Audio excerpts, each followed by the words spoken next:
हरे कृष्णा। देखेंगे आज आप लोग interrogative sentences of present perfect continuous tense. Present perfect continuous tense का इंट्रागेटिव सेंटेंस देखना है। अब आप प्रेजेंट इंडेफिनिट पढ़ लिए, प्रेजेंट कंटिन्यूअस पढ़ लिए, प्रेजेंट परफेक्ट पढ़ लिए और अभी पढ़ रहे हैं प्रेजेंट परफेक्ट कंटिन्यूअस टेंस। तो इस प्रकार से आपको ये तो आइडिया हो ही गया होगा कि किस प्रकार से इंट्रागेटिव सेंटेंस को बनाया जाता है। सभी पैटर्न ऑलमोस्ट वही रहता है, सिर्फ सहायक क्रियाओं में थोड़े फेरबदल होते हैं बस। बाकी आप देखेंगे तो जो हम नियम लिखे हैं या आप उसको उतारे होंगे या नहीं तो आप वीडियो देखे होंगे, पढ़े होंगे, तो आपको आइडिया हो गया होगा कि बिल्कुल पैटर्न वही रहता है। लिखा भी इसी प्रकार से आता है, हम लोग लिखते इसे हैं ताकि बच्चों को ये आराम से समझ में आए। बार बार नियम लिखने का तरीका बदल लेंगे तो आपको दिक्कत आएगी। तो अब यहाँ देखना है कि रूल नंबर 1 में कि जिन प्रश्नवाचक वाक्यों में प्रश्नवाचक शब्द क्या वाक्य के प्रारंभ में हो। तो आप जानते हैं कि 2 प्रश्नवाचक होते हैं, एक यस या नो आंसर टाइप क्वेश्चन और एक WH आंसर टाइप क्वेश्चन। तो यस या नो आंसर टाइप क्वेश्चन में क्या होता है, प्रश्नवाचक शब्द क्या वाक्य के प्रारंभ में होता है, और WH आंसर टाइप क्वेश्चन में क्या होता है, प्रश्नवाचक शब्द वाक्य के मध्य में होता है। कब, क्यों, कहाँ, कैसे। तो अब यहाँ आपको समझना क्या है कि कैसे बनाएंगे इसको।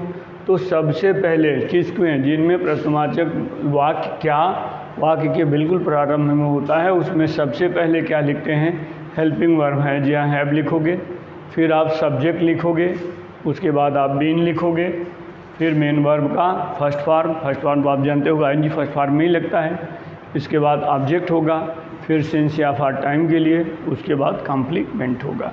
अब जैसे एग्जांपल यहाँ हुआ कि क्या वह सुबह से खेल रहा है, क्या वह सुबह से खेल रहा है, तो सबसे पहले यहाँ क्या के लिए क्या लिखेंगे, हैज़ लिखेंगे।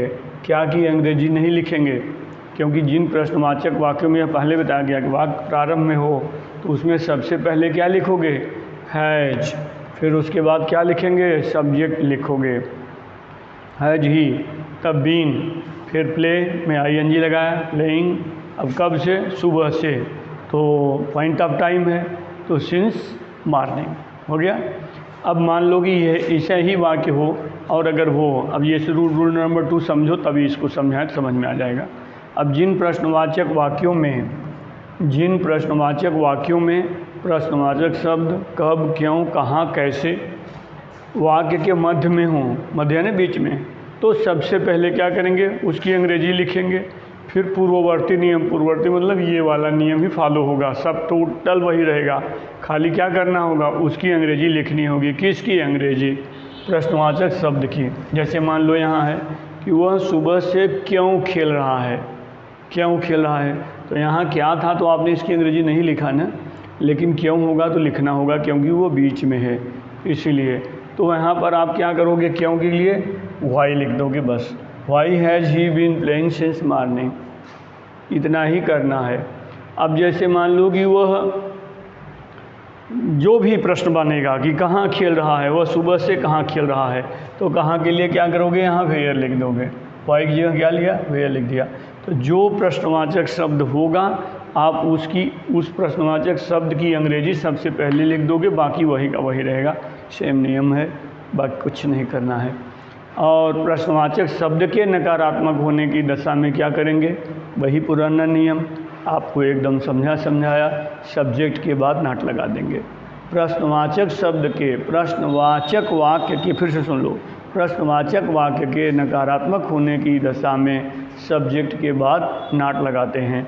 और सिंपली उसके पहले वाले नियम में आप पढ़े हैं कि यदि वाक्य सिर्फ नकारात्मक होगा तो हेल्पिंग वर्ब के बाद नॉट लगाएंगे, और प्रश्नवाचक शब्द के नकारात्मक होने पर सब्जेक्ट के बाद नॉट लगा देते हैं। तो मुझे लगता है कि ये दोनों नियम आपको समझ में आ गया होगा। और इसके बाद फिर ही चलो हम बताते हैं, इसको नेगेटिव का नियम लिखवा देंगे, तो इतना आप लोग समझ लो, ठीक है। हरे कृष्णा।